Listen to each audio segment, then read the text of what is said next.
Shalom, selamat pagi, senang bisa berjumpa lagi. Kali ini kita akan mendengarkan firman Tuhan dari Mazmur 103 ayat 1 dan 2. Pujilah Tuhan, hai jiwaku, pujilah namanya yang kudus, hai segenap batinku. Pujilah Tuhan, hai jiwaku, dan janganlah lupakan segala kebaikannya. Firman Tuhan ini saya beri tema, alasan memuji Tuhan. Saudara-saudara, kita seringkali mengucapkan haleluya, pujilah Tuhan. Tapi kita harus tahu mengapa kita harus memuji Tuhan. Atau apa alasan mengapa kita harus memuji Dia. Tentu jelas di dalam bagian ini alasan memuji Tuhan karena kita mengenal dan mengalami Tuhan serta juga karyanya. Kita memuji Tuhan di dalam ayat 1 dan ayat 2 dikatakan harus muncul dari pengenalan yang benar. Memuji Tuhan muncul dari hati yang sungguh-sungguh, dari batin yang total mau datang kepada Tuhan karena sungguh-sungguh mengenal Dia dan merasakan segala kebaikannya. Di dalam ayat 2 dikatakan, dan janganlah lupakan segala kebaikan Tuhan.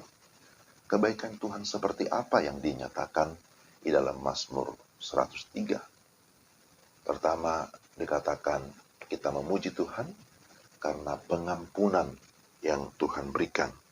Dia yang mengampuni segala kesalahan, bahwa kesalahan itu tidak bisa ditebus dengan segala perbuatan-perbuatan baik kita.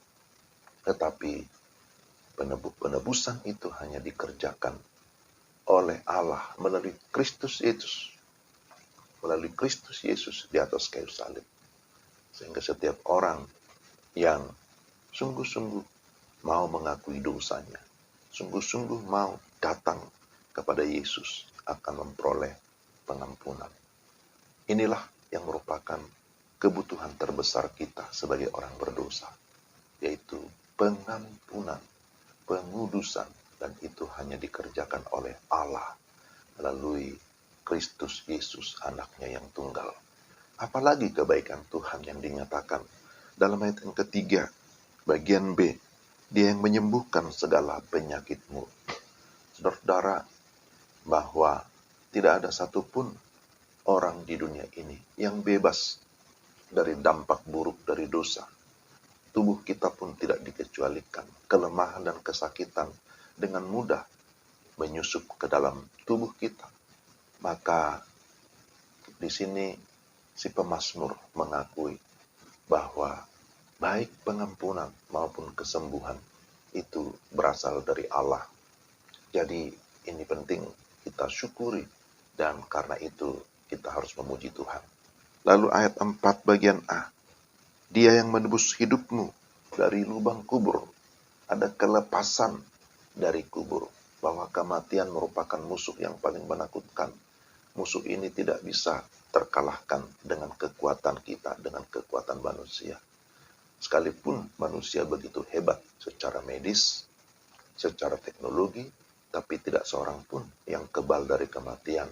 Sekalipun kita sudah berhati-hati menjaga kehidupan kita, menjaga kesehatan, tapi kematian pasti akan datang dengan cara yang tidak terduga, kapan saja. Karena itu kita bersyukur bahwa oleh kemurahan Tuhan kita mampu bertahan. Tetapi juga ketika kita sudah di dalam Kristus, maka kita memiliki satu kepastian kehidupan yang kekal, bahwa maut tidak lagi mengalahkan kita, tapi maut sudah dikalahkan melalui iman kita kepada Kristus.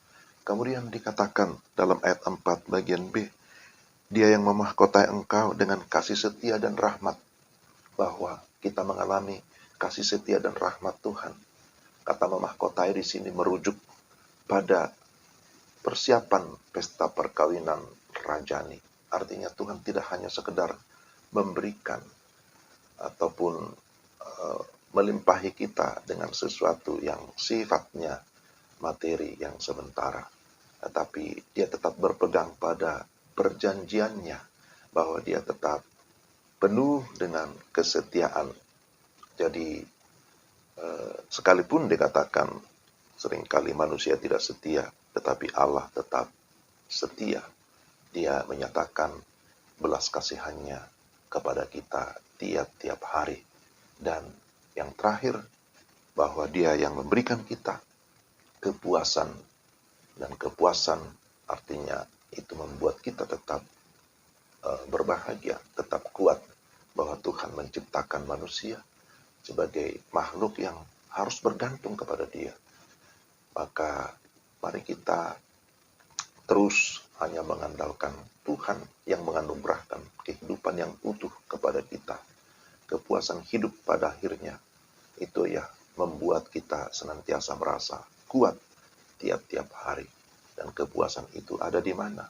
Kepuasan itu hanya ada di dalam Dia, di dalam Kristus.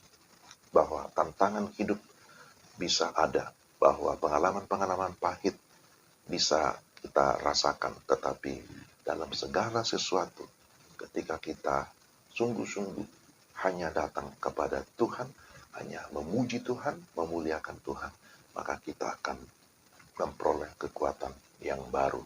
Kiranya Roh Kudus menolong kita untuk dapat memahami firman-Nya, tetapi juga mengalami serta menerapkan dalam hidup kita sehari-hari. Mari kita terus memuji Tuhan, karena terlalu banyak alasan bagi kita untuk senantiasa hanya memuji Dia. Terpujilah Tuhan kita Yesus Kristus. Kiranya damai sejahtera melingkupi kita sekalian. Amin.